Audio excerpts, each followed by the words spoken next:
सास बहू की सोने का गोबर देने वाली गाय। मासूमगंज गांव में रहने वाला हरिया एक किसान था जिसकी पत्नी लता एक गृहिणी थी। उनका बेटा राजेश गांव से दूर रहकर पढ़ाई में संलग्न था। देर दोपहर हरिया बड़े ही निराश मन से घर लौटता है। क्या बात है, आप बड़े परेशान दिखाई दे रहे हैं। लता, अरे जितने भी जमींदार के खेत पर बटाईदार के तौर पर खेती किया करता था, उन सभी ने मेरे जिम्मे से जुताई बुआई का काम छीनकर मेरे हाथ काट डाले हैं। भरोसा रखो, जिस ईश्वर ने मुंह की रचना की है, आहार भी वही देगा। मैंने कुछ पैसे जोड़ बटोर कर रखे हैं, उससे हम एक मालजाल खरीद लेते हैं।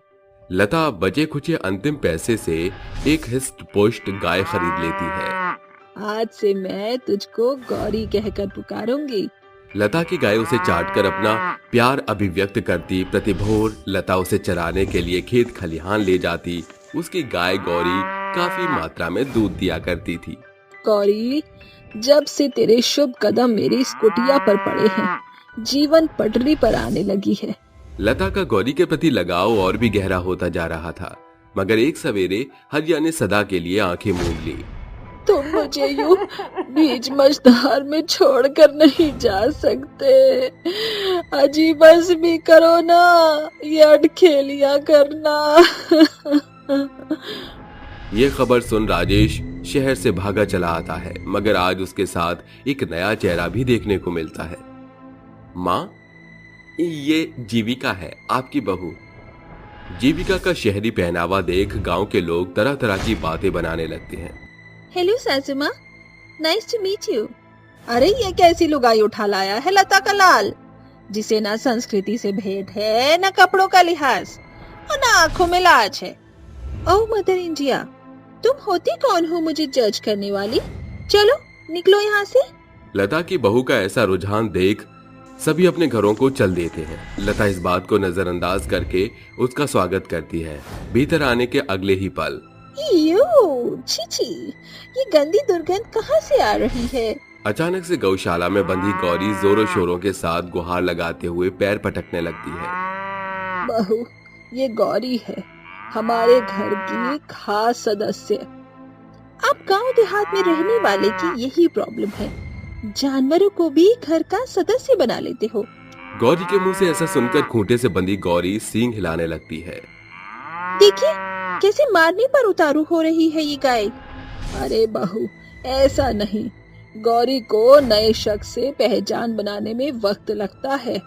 ये मरखा गाय नहीं है। समय गुजरता जा रहा था। एक सवेरे, जीविका बहू, मेरी तबीयत आज बड़ी बिगड़ी जान पड़ रही है।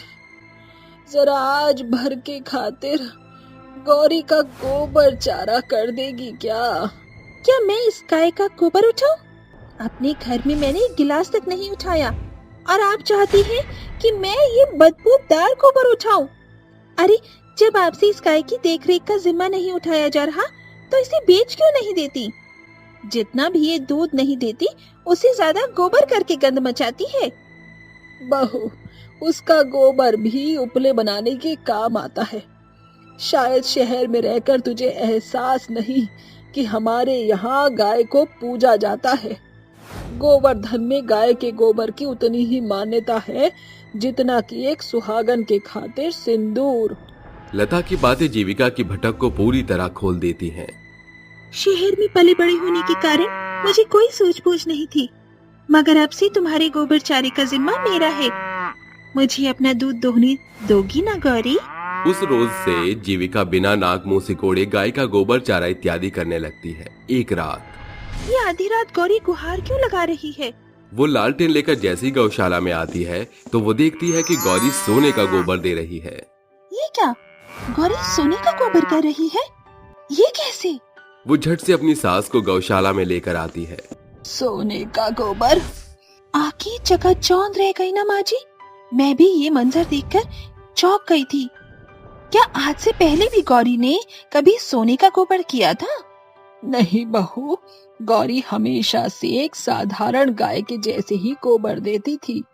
इसका मतलब गौरी अब एक जादुई गाय बन चुकी है, जिसे सोने का गोबर देने का वरदान मिला है।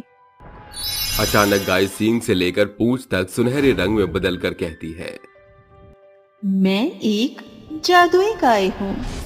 माँ जी देखिए, इसकी कांकल खुल गई। कैसे इंसानों की तरह बोल रही है हमारी गौरी। मैं जन्म से ही जादुई गाय थी। अब तक मैं तुम्हें परख रही थी, जिसमें तुम सास बहू खरी उतरी हो। इसलिए अब से जब भी तुम मुझे हरी दूब खिलाओगी, मैं तुम्हें सोने का गोबर दूंगी। जादुई गाय प्रतिदिन घास खाने के बाद सास बहू को सोने का गोबर दिया करती थी। माँ जी, अब तक गौरी 2 टोकरी सोने का गोबर कर चुकी है। क्यों ना इन्हें मानिक सुनार के हाथों बेच दे।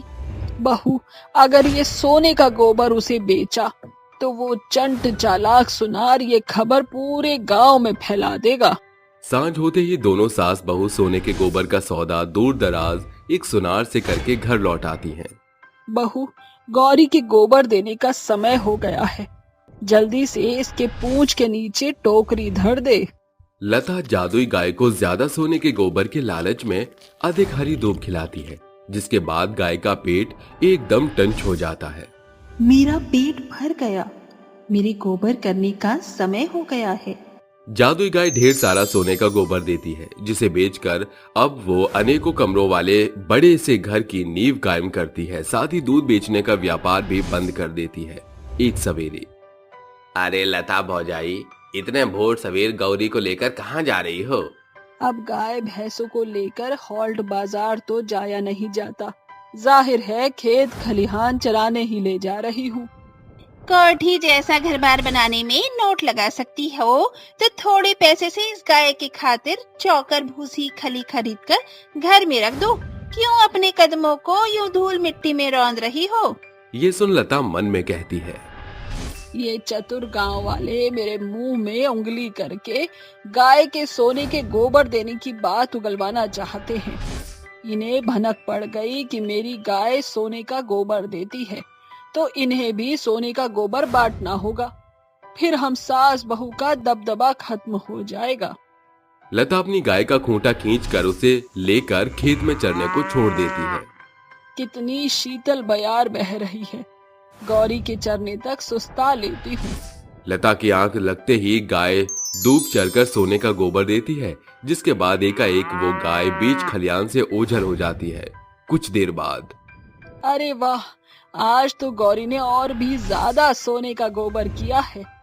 इससे पहले कि किसी की नजर पड़े, इन्हें बटोर लेती हूँ। वो सोने के गोबर को टोकरी में भरकर कहती है, अरे ये मेरी गाय गोबर करके गई कहाँ?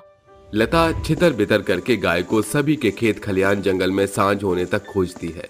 अंत में निराश होकर वो सोने के गोबर की टोकरी माथे पर धरकर घर आ जाती है। माँ जी, आप अकेले ही लौटी हैं?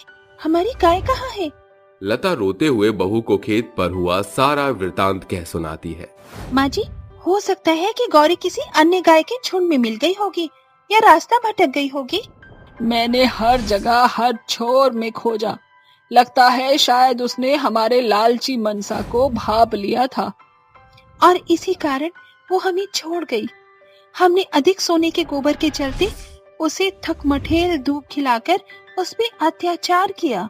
कहते हैं ना, बुरे मनसा का परिणाम हमेशा बुरा होता है। बढ़ते हुए लालची स्वभाव के कारण सोने का गोबर देने वाली गाय के चले जाने के बाद सास बहू को अपनी गलती का एहसास होता है, जिसके सुधार में गाय से मिले अंतिम सोने के गोबर को वो पूरे गांव के बीच बांट देती है और जादुई गाय की याद में गाय खरीदकर दूध बेचने का व्यापार पुनः करने लगती है। अंगूर की दीवानी चुड़ैल। तांत्रिक, तो ये बिल्कुल ठीक नहीं कर रहा है। तुझे इसका भुगतान करना होगा। अभी तो तू देख, मैं और क्या क्या करता हूँ। तेरा वो हाल करूँगा जो तूने कभी सपने में भी नहीं सोचा होगा। तुझे क्या लगा कि तू मुझे कमजोर समझकर मेरे साथ जो चाहे वो कर लेगा? मैं ऐसा कुछ नहीं होने दूंगी। चुड़ैल, तू मेरे आगे कुछ भी नहीं है। तुझे तो मैं अपनी भभूति से ही राख कर दूंगा। तो मेरा कुछ नहीं बिगाड़ सकता। मेरी शक्तियों के आगे तेरी ये तंत्र विद्या काम नहीं आएगी। तू ऐसे नहीं मानेगी। चुड़ैल रुक, अभी बताता हूँ तुझे। तांत्रिक अपनी तंत्र विद्या शुरू करते हुए अपने दोनों हाथों में भभूति उठाकर चुड़ैल के ऊपर फेंक देता है, जिसकी वजह से चुड़ैल के चारों तरफ भभूति का धुआं फैल जाता है। लेकिन अफसोस, उस धुएं के साथ साथ चुड़ैल भी गायब हो जाती है। अरे ये क्या हो गया? ये तो अनर्थ हो गया। वो चुड़ैल मेरे हाथों से भाग गई है, अब वो किसी को नहीं छोड़ेगी।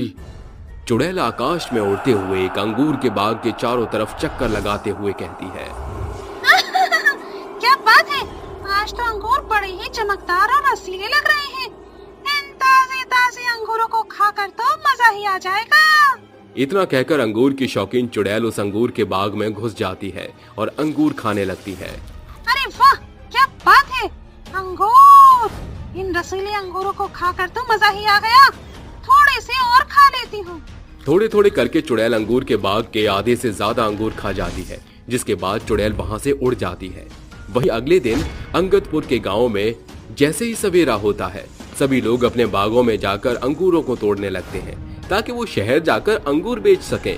लेकिन वहीं एक धनिया नाम का आदमी जैसे ही अपने अंगूर के बाग में पहुंचता है, उसकी आंखें फटी की फटी रह जाती हैं। अरे हे राम, ये क्या हो गया? अरे मेरे अंगूर के बाग में से सारे के सारे अंगूर गायब हैं। अरे अब मैं शहर जाकर अंगूर कैसे बेचूंगा? अंगदपुर गांव के सभी लोग अपने अंगूरों को लेकर शहर बेचने के लिए निकल जाते हैं। वहीं दूसरी तरफ धनिया अपने अंगूर के बाग में दिन भर बैठकर रोता रहता है। सुबह से शाम हो जाती है। रात होते ही चुड़ैल फिर से अंगूर खाने के लिए गांव में पहुंच जाती है। ये अंगूर का स्वाद कितना भरपूर है, खाने के साथ मजा ही आ गया। बस किसी भी कीमत पर मेरे ये अंगूर किसी लंगूर के हाथ में नहीं पड़ने चाहिए। चुड़ैल बहुत ही शौक से अंगूर खा रही थी कि तभी उसे रात के समय किसी के रोने की आवाज आती है। अरे ये कौन है जो इतनी रात के समय रो रहा है? आखिर क्या वजह हो सकती है किसी के रोने की? जरा मैं भी तो देखूं, ये रो कौन रहा है? चुड़ैल अंगूर के बाग में यहाँ वहाँ देखने लगती है, जिसके बाद उसे एक अंगूर के पेड़ के नीचे एक आदमी रोता हुआ दिखाई देता है, जो कि धनिया होता है। अरे आखिर ये कैसी किस्मत है मेरी। अरे जब भी कुछ अच्छा होने वाला होता है तभी कुछ न कुछ बुरा हो जाता है। इतनी मेहनत करके मैंने अंगूर के बाग में अंगूर उगाए थे, लेकिन किसी ने मेरे सभी अंगूरों को चोरी कर लिया। अब मैं अपने बच्चे को अच्छे स्कूल में कैसे भेज पाऊंगा? अरे हे ऊपर वाले, कोई तो मदद करो मेरी। चुड़ैल एक पेड़ के पीछे छुपकर ये सब देख रही थी। तभी वो अपने आप से कहती है, अरे ये मैंने क्या कर दिया? अंगूर खाने के चक्कर में मैंने किसी का बहुत ही ज्यादा नुकसान कर दिया, उसके साथ साथ उसका दिल भी दुखा दिया। अब मैं क्या करूं? तभी चुड़ैल अपनी सभी शक्तियों को एक साथ इकट्ठा करके धनिया के बगीचे के ऊपर जादू करना शुरू कर देती है। देखते ही देखते धनिया के अंगूर का बगीचा पहले की तरह भरपूर अंगूरों से भर जाता है, जिसे देखते ही धनिया की आंखें चार चांद हो जाती हैं। हे भगवान, इतनी जल्दी सुन ली तुमने? अरे कितनी जल्दी सुन ली तुमने मेरी भगवान। अभी तो मेरे अंगूर के बाग में कहीं भी कोई भी अंगूर नहीं दिख रहा था, और अब देखो, ओह ये तो सब चारों तरफ अंगूर ही अंगूर दिखाई दे रहे हैं। ये तो सोने पर सुहागा हो गया है। अरे अब कल तक मैं यहाँ से कहीं नहीं जाऊंगा। जैसे ही सुबह होगी अपने अंगूर को शहर बेचने के लिए निकल जाऊंगा। इतना सोचकर धनिया कुछ अंगूरों को तोड़कर खाने लगता है और खाता खाता वहीं सो जाता है। उसके सोने के बाद चुड़ैल अपने आप से कहती है, अंगूर खा के शरीर में जान आ गई। यही सही वक्त है अब अपनी मौत का बदला लेने का। इतना कहकर चुड़ैल हवा में उड़ती हुई गांव के मुखिया के घर पहुंच जाती है, जहां वो गांव के मुखिया को अपने बिस्तर पर पैर पसार कर सोते हुए देखती है। देखो तो सही, नामुराद कैसे पैरों को पसार कर सो रहा है। इसका सुख चैन तो मैं छीन लूंगी, अब मजा आएगा। इतना कहकर चुड़ैल मुखिया के सपने में पहुंच जाती है, जहां वो मुखिया को एक खंजर से मारने की कोशिश कर रही थी। मुखिया अपनी जान बचाने की कोशिश करता है, लेकिन चुड़ैल सपने में मुखिया का गला घोंटकर उसे मार देती है। चुड़ैल सपने में मुखिया का गला घोंटकर जैसे ही मारती है कि तभी अचानक से मुखिया की आंख खुलती है और वो अपने चारों तरफ देखने लगता है। हे भगवान, ये सब क्या हो रहा है? जब देखो मुझे चुड़ैल के सपने आते रहते हैं और फिर ये चुड़ैल मेरे सपनों में आकर मुझे क्यों मारती है? मुझे तो कुछ समझ नहीं आ रहा। मुखिया चुड़ैल के सपने देख देख कर बहुत परेशान हो जाता है, जिसके बाद वो दोबारा से सोने लगता है। जैसे ही सुबह होती है, मुखिया सबसे पहले एक तांत्रिक बाबा के पास जाता है और उन्हें अपने सपनों के बारे में बताता है, जिन्हें सुनकर तांत्रिक बाबा मुखिया से कहते हैं, ये वही है, मैं जानता हूँ। इसको पकड़ना है तो मुझे तुम्हारे साथ तुम्हारे गांव जाना होगा। ये अंगूरी चुड़ैल इतनी जल्दी हाथ नहीं आएगी। रात होते होते मुखिया तांत्रिक बाबा को अपने साथ गांव में ले जाता है। वहीं दूसरी तरफ चुड़ैल धनिया के अंगूर के पेड़ पर आराम से बैठकर अंगूर खा रही होती है। बस यही तो सबसे अच्छी बात है, बदला भी और शौक भी। मेरे बदले के साथ साथ मैं अपने शौक को भी पूरा कर रही हूँ। यहाँ चुड़ैल अंगूर खा रही थी तो वहाँ तांत्रिक अपनी तंत्र विद्या शुरू कर देता है, जिसके बाद चुड़ैल अचानक से तड़पने लगती है। देखते ही देखते चुड़ैल को ना चाहते हुए भी तांत्रिक के सामने प्रकट होना पड़ता है, जिसके बाद चुड़ैल तांत्रिक से कहती है, तांत्रिक तो फिर से आ गया? हाँ चुड़ैल, मुझे तो दोबारा आना ही था। तू जो मेरी गिरफ्त से भाग गई थी। देख तांत्रिक, मेरे रास्ते के बीच में मत आ तू। नहीं जानता मेरे साथ क्या क्या हुआ है। मैं जब तक अपना बदला नहीं ले लेती, मैं यहाँ से कहीं नहीं जाऊंगी। आखिर तेरे साथ ऐसा क्या हुआ है जो तू इस मुखिया के पीछे पड़ी है? बता मुझे, मैं सब कुछ सच जानना चाहता हूँ। कुछ समय पहले इस गांव में मेरा एक अंगूर का बाग था। मेरा नाम अंगूरी था और मुझे अंगूर खाने के साथ साथ अंगूर बेचने का भी बहुत शौक था। मैं अंगूरों को बेचकर अपना गुजारा कर लिया करती थी, लेकिन इस मुखिया ने मेरी जमीन पर अपनी कोठी बनाने के लिए मेरे पूरे अंगूर के बाग को बर्बाद कर दिया और मुझे जान से मरवा दिया, क्योंकि मैं अपने बाग की जमीन बेचना नहीं चाहती थी। मरने के बाद से मैं चुड़ैल बनकर भटक रही हूँ और इससे बदला लेना चाहती हूँ। इतना सुनते ही मुखिया चुड़ैल से कहता है, अरे चुड़ैल, तुझे कोई गलत फहमी हो गई है। अरे मैंने तुझे नहीं मरवाया। दरअसल ये जमीन तो मेरे दोस्त ने मुझे तोहफे में दी थी, जिसके बाद मैंने इस जमीन पर काम करवाना शुरू कर दिया। मैं नहीं जानता था कि इस जमीन के पीछे इतना बड़ा राज छुपा है, लेकिन तेरे साथ जो भी हुआ वो बहुत गलत हुआ। मेरा दोस्त भी एक दुर्घटना के दौरान मर गया है, उसकी तरफ से मैं तुझसे माफी मांगता हूँ। देख चुड़ैल, ये सच है, इस बेचारे ने कुछ नहीं किया। इसे छोड़ दे और यहाँ से चली जा। देखो, मैं कहीं नहीं जाना चाहती, इसीलिए मुझे मेरी जमीन वापस कर दो और मेरा अंगूर का बाग लौटा दो। मैं अपने अंगूर के बाग में रह लूंगी और कभी किसी को कोई नुकसान नहीं पहुंचाऊंगी। मुखिया चुड़ैल की बात मान लेता है और उसे उसकी जमीन वापस लौटा देता है, जिसके बाद वो उस जमीन पर दोबारा से अंगूर का बाग बनवाता है, जिसमें चुड़ैल हंसी खुशी अंगूर खाते हुए रहने लगती है। जादुई सोने का गाय दरवाजा। कुछ समय पहले की बात है। एक गांव में दो भाई राम और श्याम अपने मम्मी पापा के साथ रहते थे। राम बड़ा था और वो बहुत चालाक, घमंडी और कामचोर था। वहीं श्याम बहुत मेहनती, भोला और दयालु था। इसीलिए राम हमेशा श्याम के भोलेपन का फायदा उठाता था और उसका अपने फायदे के लिए इस्तेमाल करता था। कुछ भी गलत काम करता तो माँ बाबा से बचने के लिए श्याम का नाम ले लेता था और श्याम भी अपने बड़े भाई को बचाने के लिए खुद माँ बाबा के सामने बुरा बन जाता था। ऐसे ही धीरे धीरे दोनों भाई बड़े हो जाते हैं और दोनों अपने बाबा के साथ मिलकर खेती बाड़ी सीख लेते हैं और अपने बाबा के साथ हाथ बटाने लगते हैं। लेकिन एक दिन उनके माँ बाबा की एक्सीडेंट की वजह से मृत्यु हो जाती है। ये देखकर श्याम बहुत रोता है।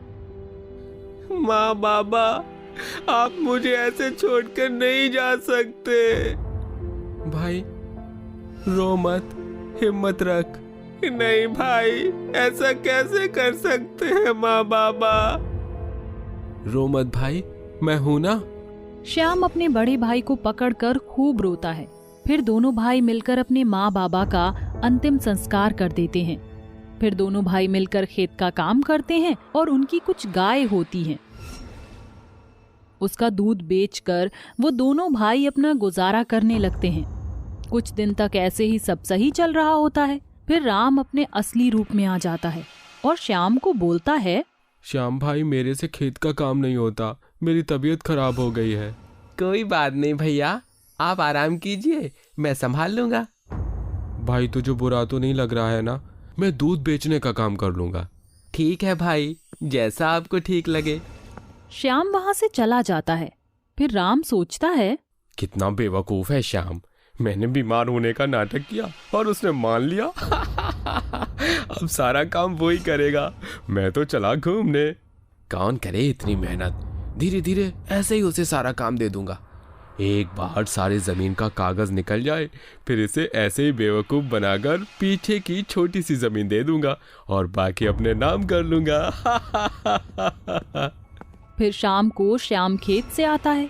सब कुछ बिखरा हुआ देखकर पूछता है, भैया आपने कुछ नहीं किया? मेरी तबीयत खराब है बहुत। अरे भाई आप आराम करो, मैं सब कर लूंगा। फिर श्याम गाय को चारा देकर घर का सारा काम करता है और खाना भी बनाता है।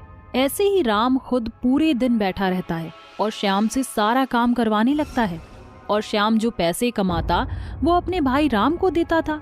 कुछ दिनों बाद राम श्याम के कमाए हुए सारे पैसे जमा करके अपने लिए और जमीन खरीद लेता है और जमीन के सारे कागज पर श्याम से धोखे से साइन करवा कर सारा अपने नाम करवा लिया और श्याम को छोटा सा जमीन देकर घर से धक्के मारकर निकाल देता है। श्याम रोते हुए बोलता है, हे भगवान, भैया ने मेरे साथ ऐसा क्यों किया? मैंने हमेशा उनके बारे में ही सोचा और उन्हें अपना कमाया हुआ सारा पैसा दे दिया। भाई ने तो मेरे सारे पैसे भी रख लिए और धोखे से मेरे से सारी जमीन पर साइन करवा लिया था। उन्होंने मेरे साथ ऐसा क्यों किया? मैंने उन्हें हमेशा बचाया और भाई ने मेरे साथ क्या किया? फिर श्याम वहाँ से उठता है और अपने छोटे से जमीन पर झोपड़ी बनाता है और एक गाय रख लेता है। अपने उस छोटे से जमीन पर वो कुछ सब्जियां उगाता है और उसकी गाय जो दूध देती है उसे बेचकर पैसे कमाने लगता है और खुशी खुशी रहने लगता है। तो वहीं राम अपनी गाय को ढंग से खिलाता नहीं है और उसे मारता पीटता है, जिसकी वजह से उसकी गाय उतना दूध नहीं देती थी। श्याम को खुश देखकर उसे बिल्कुल अच्छा नहीं लगता है। ये देखकर वो सोचता है, मैंने इससे सब कुछ छीन लिया, पर ये इतना खुश कैसे रह रहा है? यहाँ मेरी गाय ढंग से दूध नहीं दे रही और उसकी एक गाय इतना दूध दे रही है। इसकी गाय का ही कुछ करना पड़ेगा। ऐसा सोचकर रात में जब सब सो जाते हैं तब राम छुप कर जाता है और श्याम की घास में कुछ मिला देता है, जिससे श्याम की गाय बीमार हो जाती है। और जब अगली सुबह श्याम दूध निकालने जाता है तो वो दूध नहीं देती। ऐसे ही कई दिन हो जाते हैं। वो बीमार रहने लगती है और श्याम उसे कई जगह से दिखाता है, पर उसकी गाय ठीक नहीं होती, जिससे परेशान होकर वो एक नदी के पास बैठ जाता है और सोच रहा होता है कि उसे एक गाय की करहाने की आवाज सुनाई देती है। वो आसपास देखता है, कहीं गाय नजर नहीं आती। फिर उसकी नजर नदी के उस पार जाती है तो वो देखता है कि एक गाय डूब रही होती है। वो चिल्ला के लोगों को बुलाता है, अरे भाई जल्दी आओ, कोई यहाँ, अरे किसी की गाय डूब रही है। इतना कहकर वो नदी में कूद जाता है। फिर श्याम को देखकर कुछ लोग आ जाते हैं और वो भी नदी में कूद जाते हैं और सब मिलकर गाय को बाहर निकालते हैं और फिर चले जाते हैं। फिर श्याम भी गाय को बोलता है, भगवान का शुक्र है तुम बच गई, मैं तो डर ही गया था। चलो अब अपने मालिक के पास चली जाओ और आराम से जाना। ये कहकर श्याम अपने घर जाने लगता है तो वो गाय उसके पीछे पीछे जाने लगती है। जब श्याम रुककर पीछे देखता है तो वो रुक जाती है। ये देखकर वो उससे बोलता है, तुम मेरे पीछे पीछे काहे आ रही हो? ये बोलकर वो फिर से चलने लगता है और वो गाय भी उसके पीछे पीछे चलती है। ये देखकर वो उसे बोलता है, लगता है तुम्हारा भी मेरी तरह कोई नहीं है। चलो, अगर तुम मेरे साथ चलना चाहती हो तो चलो। ऐसा कहकर वो उस गाय को अपने साथ ले आता है और अपनी पुरानी गाय के पास बांधते हुए उससे बोलता है, ये देखो, तुम्हारी दोस्त कई दिनों से बीमार पड़ी है और ठीक होने का नाम ही नहीं ले रही। मुझे इसकी बहुत चिंता होती है। ये लो, तुम दोनों खा लेना, मैं सोने चला, आज बहुत थक गया हूँ। ऐसा कहकर वो सोने चला जाता है और फिर जब अगले दिन उठता है तो वो देखता है कि उसकी गाय पहले से स्वस्थ हो गई है। फिर श्याम दूध निकालने जाता है तो उसकी दोनों गाय नॉर्मल गाय से ज्यादा दूध देती हैं, जिसे देखकर वो हैरान रह जाता है और बोलता है, भगवान तुम्हारा लाख लाख शुक्र है कि मेरी गाय सही हो गई। फिर श्याम दूध निकालता है और उसे बेचता है तो उसे एक दिन में ही बहुत पैसे मिलते हैं, जिसे देखकर वो बहुत खुश हो जाता है और अपने काम में व्यस्त हो जाता है और शाम को आकर अपनी गाय के पास बैठकर उनसे बात करता है। फिर उनके आगे चारा रखकर सोने चला जाता है। श्याम के सोने के बाद दूसरी गाय रोज रात को कहीं जाती थी, लेकिन उसे पता नहीं होता। पर उस दिन उसकी नींद खुल जाती है और वो देखता है कि जो दूसरी गाय उसके पीछे पीछे आई थी वो कहीं जा रही है। तो श्याम भी उसके पीछे पीछे जाने लगता है और चलते चलते एक जंगल में पहुंच जाता है और देखता है कि वो गाय एक गुफा की ओर जा रही होती है। श्याम भी उसके पीछे पीछे गुफा की ओर चल देता है। उस गुफा पर सोने का जादुई गेट लगा होता है। वो गाय उस गेट से अंदर चली जाती है। श्याम भी उसके पीछे पीछे उस जादुई गेट से अंदर चला जाता है। अंदर जाते ही श्याम देखता है वो गाय सोने के रंग की हो जाती है और आसपास रखी चीज ज्यादातर सोने की होती है और हर चीज बहुत खूबसूरत होती है, मानो वो जीते जी स्वर्ग में आ गया हो। ये सब देखकर श्याम उससे पूछता है, कौन हो तुम? ये कौन सी जगह है? और तुम सुनहरी रंग की कैसे हो गई? तुम तो भूरी रंग की थी ना? घबराओ मत दोस्त, ये जादुई नगरी है। मैं यहाँ की गाय हूँ। मैं गलती से इस जादुई गेट से बाहर चली गई थी, जिसकी वजह से अब मैं यहाँ सिर्फ रात को ही आ सकती हूँ। और तुमने मुझे बचाया था। तुम बहुत भले आदमी हो।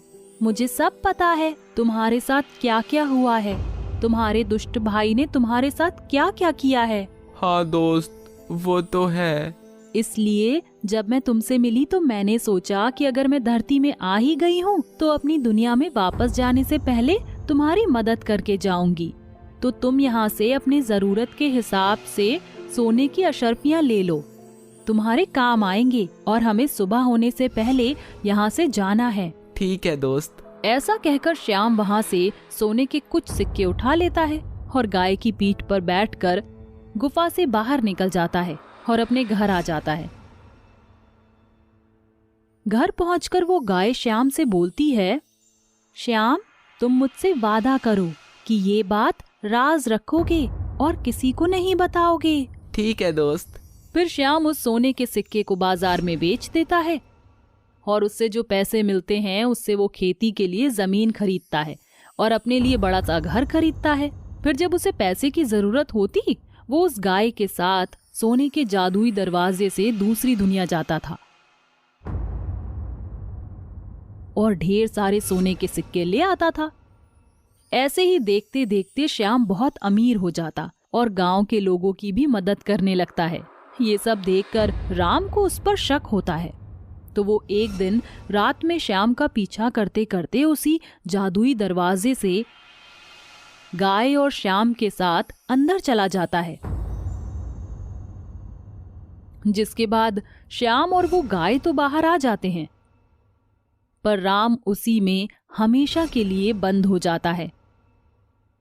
उसके बाद श्याम बहुत बड़ा आदमी बन जाता है और एक सुंदर सी लड़की से शादी करके खुशी खुशी उसके साथ रहने लगता है। दो बहुओं में गाय का बंटवारा। गौशाला में खूंटे से बंधी धन्नो जोर शोर से गुहार लगा रही होती है। अरे धन्नो, तेरा ही चारा बना रही थी, ले पेट भर खा। गाय का चारा खत्म करते ही सरोजा उसका दूध दोहकर डोलची में भरकर सभी के घर पहुंचाती है। सरोजा अपने दो बेटे गोपाल और माधव के संग फतेहपुर गांव में रहती थी। उसके पास एक गाय थी जो उसे प्रतिदिन खूब सारा दूध दिया करती थी। गांव के तमाम निवासी उसी से दूध खरीदा करते थे। गांव वालों के प्रति उनका व्यवहार बेहद मिलनसार था। दोनों भाई हर सवेरे अपने गाय को चराने के लिए ले जाया करते थे। अरे क्या बात है, आज भोर सबेर ही राम लखन धन्नो को चरावे जावत है। आगे बढ़ते ही उन्हें सरपंच नजर आता है, जिसे देख धन्नो गुहार लगाती हुई पगुराई करती उसे चाटने लगती है। हाँ धन्नो, ये ले, चूल्हे की पहली रोटी तुम्हारी खातिर। एक सांझ सरपंच दोनों भाइयों का उल्हाना लिए सरोजा के घर आता है। अरे सरोजा भौजाई, सुनती हो? कहाँ हो? अरे भाई साहब, आप सब कुशल मंगल तो है? आपके ये दोनों अनमोल रतन दिन भर गांव की जमीन रौंदते रहते हैं। अब इनके पैरों में बेड़ियां डालो, तभी इनके पांव घर में टिकेंगे। आपकी नजर में कोई संस्कारी सुशील लड़की हो तो बताइए, जो मेरे इन सपूतों के साथ मेरी गाय धन्नो का भी भली भांति देख रेख करे। अगर कोई गुड़ी लड़की मिले तो चटमंगनी पटप्यार रचा दूं। सरपंच कायरा और मधुरिमा नाम की दो अलग मिजाज की लड़कियों का रिश्ता बताकर कहता है। अरे जिनके नयन नक्श इतने मनमोहक और रूप में इतना निखार है, उनका व्यवहार कितना मिलनसार होगा ना भौजाई। सरोजा हामी भरकर बड़े ही धूमधाम के संग अपने बेटों की शादी कराकर दो बहू घर लाती है। आज से तुम दोनों मेरे घर की लक्ष्मी हो। बहू होने के नाते आज से इस घर बार की जिम्मेदारी तुम्हारे कंधे पर है। तुम्हें ना सिर्फ मेरे बेटे बल्कि मेरी गाय की भली तरह देख रेख करनी होगी, क्योंकि मेरा घर उसी के आसरे टिका हुआ है। दोनों बहुएं तड़के भोर उठकर गौशाला में आती, जहां चारों ओर मक्खियां भिनभिनाता देख कायरा नाक सिकोड़ कर कहती है, ईयू, छी, उफ, ये गोबर की बदबू, मेरा तो सर चकरा रहा है। ये मुझसे ना होगा। गौशाला की सफाई मैं कर देती हूँ, तुम जाकर घर साफ करो। दोनों अपने अपने हिस्से का काम निपटा कर साथ मिलकर रसोई तैयार करती हैं। तभी कियारा टेबल पर आकर बैठ जाती है। ये देख मधुरिमा चितकबरा सा मुंह बनाकर बोलती है, इस जैसी चंट लुगाई तो मैंने आज तक नहीं देखी। देखो कैसे मजे से टेबल पर पसर गई है। अरे बड़ी बहू, क्या बड़बड़ाई जा रही है? खाना परोस और फिर धन्नो को भी चारा डाल दे। जी सासू माँ। मधुरिमा मन ही मन अपनी देवरानी से कुड़ते हुए बेमन से खाना परोसकर पैर पटकते हुए गौशाला में चल देती है। अरे इस गाय की गोबर चारा करने की अकेले जिम्मेदारी मुझे ही क्यों? इसके दूध से बना मक्खन मलाई तो सभी हजम करते हैं और मेहनत मैं अकेले करूं। जहां दिन भर मधुरिमा काम में लगी रहती, वहीं कियारा सिर्फ बिछौने पर पसरी रहती। गुजरते दिनों के साथ दोनों में कामों को लेकर मनमुटाव की बड़ी दीवार खड़ी हो जाती है। एक सवेरे गुस्से में बौखलाई मधुरिमा बर्फीली पानी का जग कियारा के मुंह पर उड़ेल कर कहती है, पलंग तोड़ने की परंपरा यहीं समाप्त हुई। जाओ और जाकर धन्नो का गोबर चारा करो, समझी? क्या मैं और जानवर की पोटी साफ करूं? ये जमादारों वाले काम ना तुम पर ही जचते हैं। गुस्से में बौखलाकर मधुरिमा उसे जोरदार तमाचा जड़ते हुए कहती है, देवरानी जी, जरा अपने बोल बच्चन में तहजीब लेकर आओ। जेठानी के आगे इतना बड़बोली बनना अच्छा नहीं है। जेठानी हो तो क्या सर पर चढ़कर तांडव करोगी? दोनों में गाय को लेकर तंगड़ी भिड़ंत छिड़ने के संग वो चूहे बिल्ली की तरह झगड़ने लगती हैं। शोरगुल सुनकर सभी वहां दौड़े चले आते हैं। अरे मंद बुद्धियों, थम जाओ, ये मेरा घर है, महाभारत का मैदान नहीं जो मार काट करने पर तुली हो।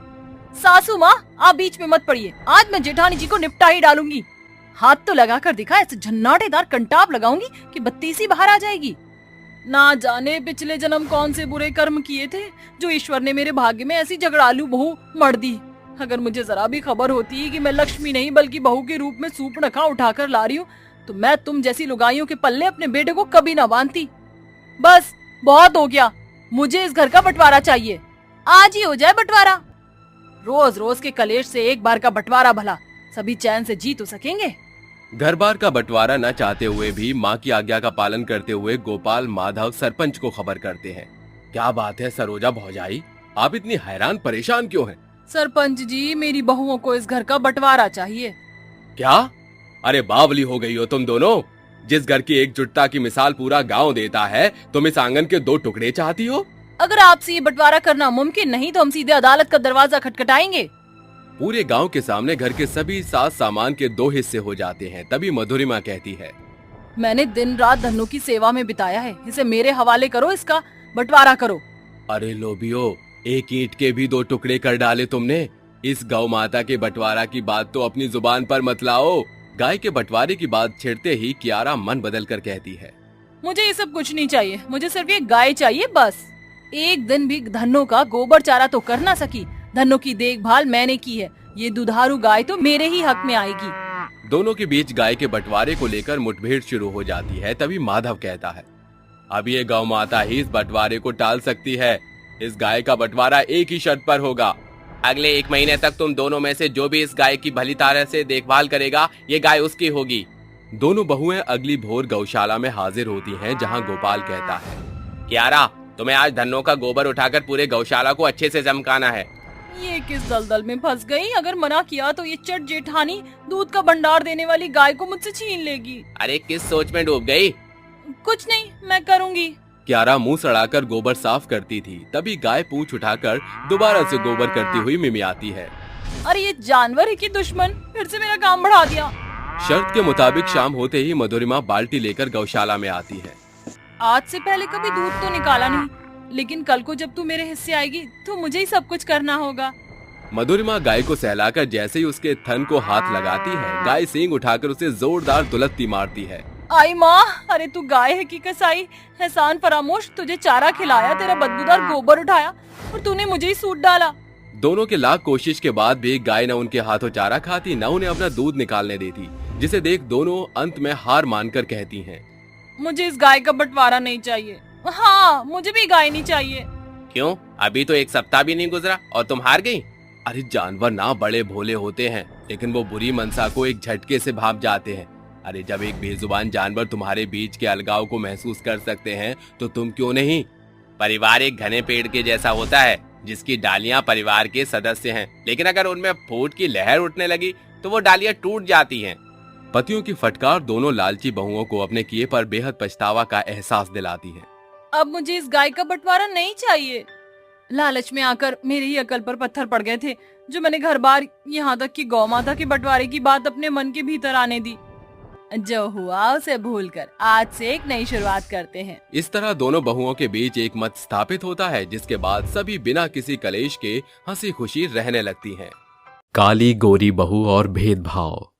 एक गांव में मोहन और सोहन दो भाई अपने माँ के साथ रहते थे।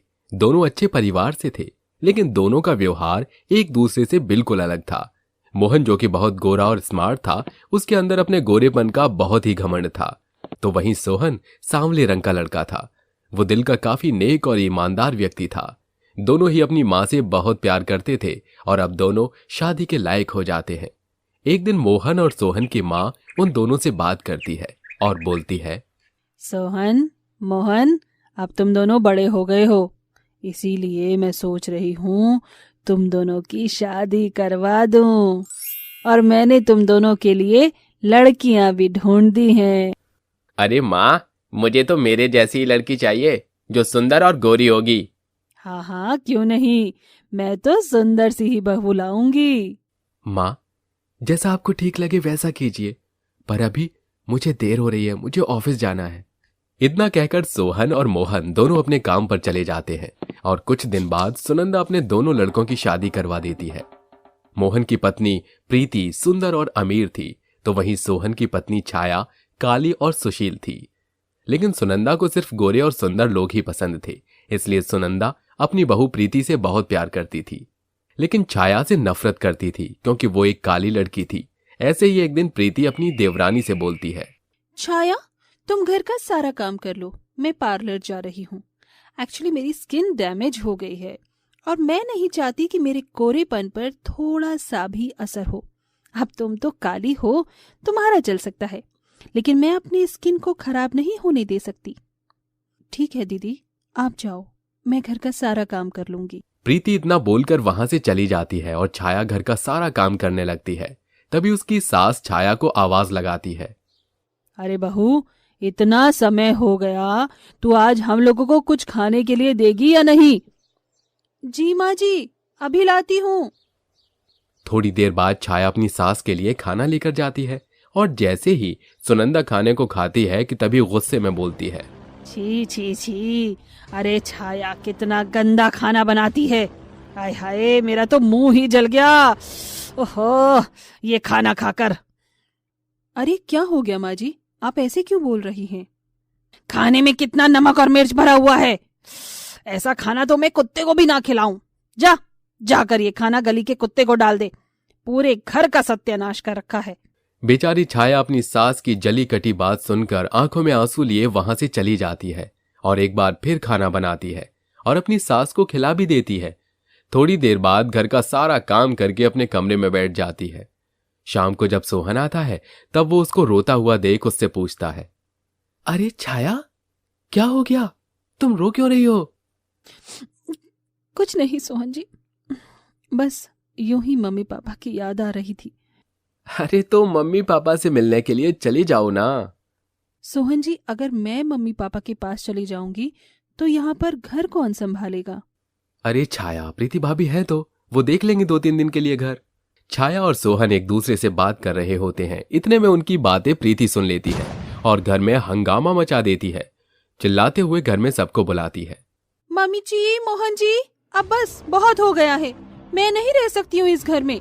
उसकी आवाज सुनकर सभी लोग हॉल में आ जाते हैं और उससे सुनंदा पूछती है। अरे मेरी प्यारी बहू, क्या हो गया? तुम ऐसे क्यों चिल्ला रही हो? देवर जी अपनी हीरोइन से बोलते हैं कि तुम अपने मायके चली जाओ और यहाँ पर सारा काम नौकरों की तरह मैं करूंगी, क्योंकि मुझे तो इस घर में नौकर बनाकर ही लाया गया है। प्रीति भाभी, आप झूठ क्यों बोल रही हो? मैंने तो ऐसा कुछ भी नहीं बोला। बस देवर जी, बहुत हो गया। मोहन जी, आप सुन लीजिए, मैं इस घर में अब एक पल भी नहीं रह सकती।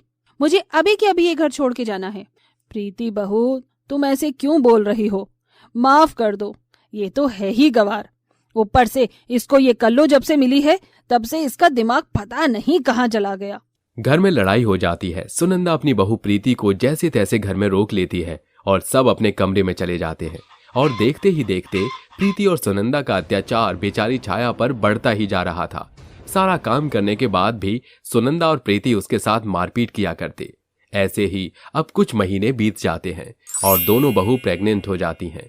एक दिन सुनंदा बाजार जा रही थी कि तभी उसका एक्सीडेंट हो जाता है और सुनंदा का एक पैर टूट जाता है, जिस वजह से वो चल फिर नहीं सकती थी। आधी रात सुनंदा को प्यास लगती है और वो अपनी बहू प्रीति को आवाज लगाती है। बेटा प्रीति, एक गिलास पानी तो दे दे, बहुत जोर से प्यास लग रही है। अरे बुढ़िया, इतनी रात हो गई, तुझे शांति नहीं है क्या? जब देखो तब परेशान करती रहती है। पता नहीं छाया तेरा ये अत्याचार कैसे सह लेती है। उसकी जगह मैं होती तो तुझे 2 लात मार के भगा देती। प्रीति के मुंह से ये बात सुनकर सुनंदा को एक झटका सा लग गया था। वहीं दूसरी तरफ सुनंदा की आवाज सुनकर छाया अपनी सास के लिए पानी लेकर आती है और अपनी सास को पिला देती है। उसकी इतनी सेवा देख उसकी सास को खुद पर बहुत ही गुस्सा आता है और वो रोते हुए छाया से बोलती है। बेटा छाया, मुझे माफ कर दे। मैंने सिर्फ और सिर्फ तेरे रंग की वजह से तुझसे नफरत की। मैं तेरे अंदर की सुंदरता को देख ही नहीं पाई बेटा। मैं तेरे आगे हाथ जोड़कर माफी मांगती हूँ बहू। तूने वो कहावत तो सुनी है ना, मतलब नहीं गोरा हो या काला हो, इंसान वही जो बड़ा दिल वाला हो। तू तो बहुत बड़े दिल वाली है, मुझे माफ कर दे बेटा। अरे माँ जी, आप कैसी बात कर रही हो? आप मेरी माँ हो और माँ अपने बच्चों के सामने हाथ जोड़कर माफी मांगे, ऐसा नहीं हो सकता। कृपया करके आप मुझसे माफी मत मांगो। माँ, मुझे पाप का भागीदार न बनाओ आप। छाया अपनी सास को माफ कर देती है। दोनों बहुत प्यार से रहने लगते हैं। ये सब देख प्रीति को बर्दाश्त नहीं होता और वो अपने पति को लेकर घर छोड़कर चली जाती है और अब सब खुशी खुशी रहने लगते हैं।